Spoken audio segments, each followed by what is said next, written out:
One of my affirmations in my recorded affirmations list for a few months was I am psychic, which will probably make some people laugh to hear. And I mean, it kind of makes me laugh too because I laugh at everything about myself. My life is a great big joke. But being psychic is not something that I really, I think is.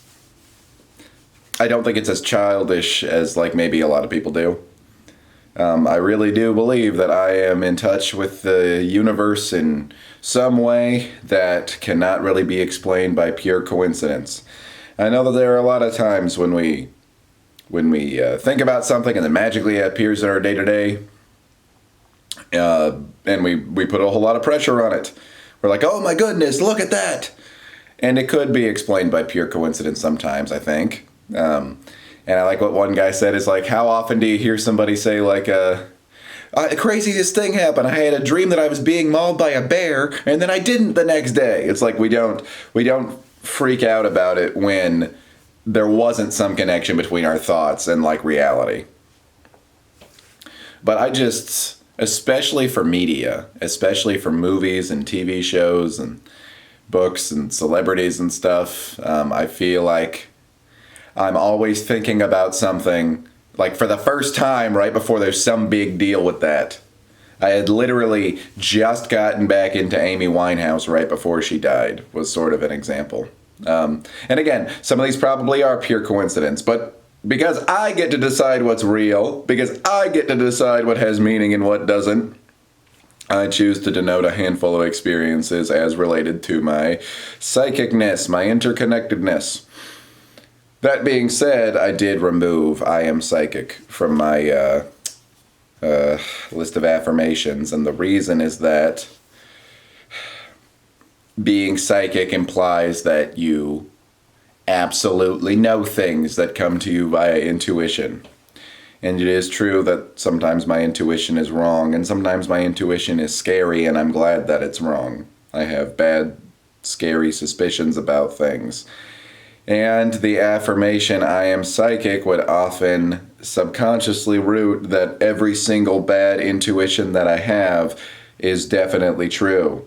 Like the big one, if I have an intuition that everybody hates me, it must be true because I am psychic. I can read minds. I can figure this, and it would just, I wouldn't necessarily believe that, but it would just, when I'd hear I am psychic, if I was in a bad mood, I would get particularly sad. It's like, man, does that mean that, like, I'm feeling this way because it's actually true?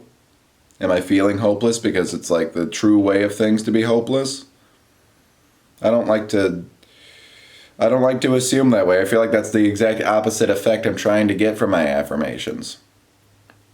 My intention with having the affirmation I am psychic was to become more acutely aware of all the actual realities of my psychicness, right?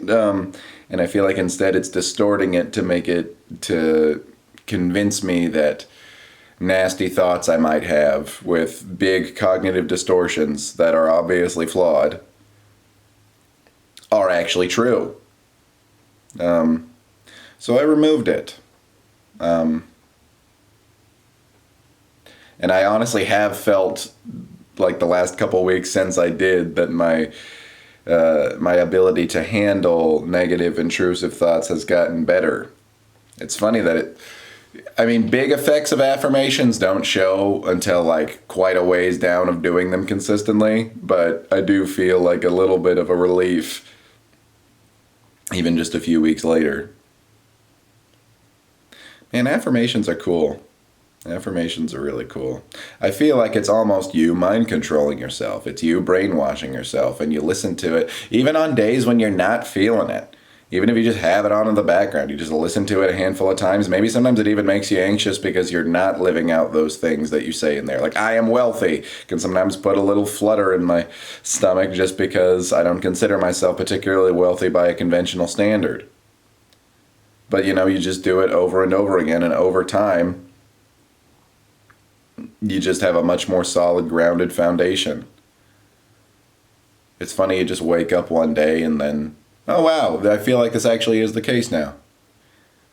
Things like I love to see people succeed was a big one I added last year that I'm really starting to feel the effects of now. Feels more and more true. One that was like, I am independent of the good and the bad opinions of others. This is one Actualized said. Yeah, I'm really feeling that these days. I really feel like I am not defined by the opinions of people around me. And that's really cool. I haven't had a really solid foundation in that in a really long time. Maybe ever. But as far as psychic, I mean, I think I'm just going to leave it alone. Because with great power comes great responsibility. I mean, that's the thing, is that being psychic sounds super cool, but do you actually want it? Do you actually want to know all these things? I think one of the things I do like is my ability to BS myself, or draw my own conclusions from the things that I don't know. Give the universe a benefit of the doubt. And I feel like being psychic, maybe it's just a testament to how my headspace can be negative, still. But being psychic is just a bit too much of a weight for me to carry right now. And try to make some joke about how I'm psychic at the end, like, and by the way, you look marvelous in that blue suit or something like that. But who wears a blue